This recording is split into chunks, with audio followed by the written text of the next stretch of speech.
Forget the part of Five Nights at Freddy's 3 that involved clicking on cameras and screaming at jump scares. The thing that really delights hardcore fans is all the Easter eggs and secrets Five Nights at Freddy's games hold, and Five Nights at Freddy's 3 has loads of them. In this video, I'm going to tell you my top 10 Five Nights at Freddy's 3 secrets that you may not know. Let's get to the video.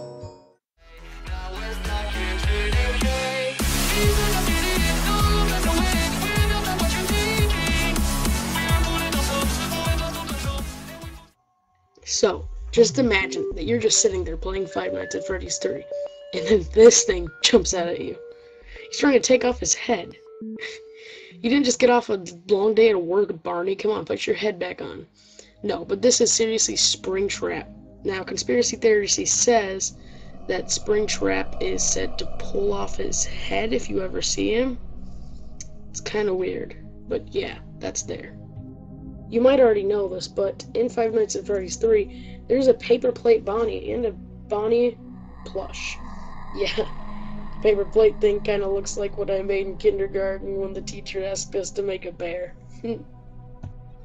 Now, number 3 might get all your hardcore fans going, but in Five Nights at Freddy's 3, Golden Freddy can appear on the left side of your screen. I'm not sure if it can appear on the right side of your screen, but it's there. Have fun trying to learn to you. Number 4. On occasion, Phantom Mangle will appear in your camera, accompanied with a ridiculous screech. Occasionally, you'll see Mangle in your office, showed right here.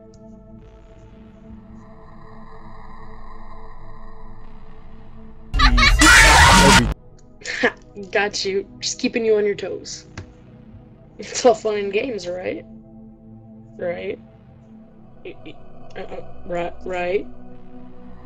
You know, just go to the next one. Now, all of us know that in Five Nights at Freddy's 3 there are mini-games, but did you know that there's a couple different endings? You need to complete all the mini-games if you want to be able to get the good ending. Good luck. In Five Nights at Freddy's 3, usually the player will get a good ending, which also says the end, and it has all the animatronics. But as you can see right here, it says bad ending, and the lights and their eyes are on. But if you look into the circle, the red circle that I've outlined, there's an extra animatronic. Let's get them going in the comments. What do you think it is? Number 7. You can see this on camera 8, hanging on the right side of the wall. It's the marionette's mask. Number 8. Between every night, Five Nights at Freddy's 3 throws the player into a minigame where they are tasked with the following Freddy. If the player disobeys and explores, they can walk into a room full of animatronic parts like suits and endoskeletons. Curiously, there is also a human skull lying between all these parts. But who does it belong to? Number 9. In one of the secret minigames, there are 9 identical rooms with 3 children each, except for one. In one of these rooms, one of the kids are missing. Oversight? Intentional? Who knows? Here is something you can only see if you get in a certain ending in Five Nights at Freddy's 3. 2 things make this clipping notable. 1, Scott Cawthon, the creator of Five Nights at Freddy's, has written all sorts of cool facts about the franchise on this. It's a bit hard to make out, but the panels say the following. Looking back on many of my old games, I found that there's almost always a broken down robot in them. I'm not sure why this seems to be such a reoccurring theme in my games, but it's obvious that something's haunting me. Before I began on working on Five Nights at Freddy's, I had to choose what game to make out of 3 potential games, knowing it might be my last try before having to start a new career. I was choosing between a sequel to The Desolate Hope, a remake of my first game, The Legacy of Flan, or a new idea that animatronics and security cameras. While working on this first game, I started a crowdfunding campaign for it. I raised exactly $0.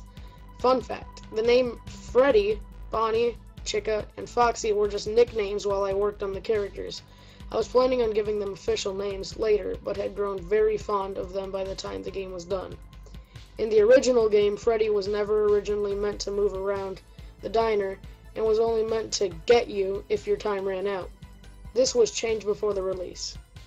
In real life, I tend to have waking nightmares, meaning that I walk in my sleep, etc. One night, I dreamt that Bonnie was in the hall outside my door, so I jumped out of bed and rushed to hold the door shut. I discovered that the door was locked, and it filled me with dread. In Five Nights at Freddy's 1, when the doors don't work, it means something is already in your office. So when I felt that the door was locked, I felt like Bonnie was in my bedroom and was about to get me. Thankfully, I woke up. I actually modeled Foxy character on my laptop while riding on a 24-hour drive to visit my in-laws over summer of 2014. It's very difficult to model a 3D character on a bumpy car ride. Maybe this is why Foxy looks so torn up. While we were visiting, my kids got to experience Foxy's jump scare for the first time. And that is what the newspaper reads. I hope you guys enjoyed this video, and I will see you guys later. Bye! Love you!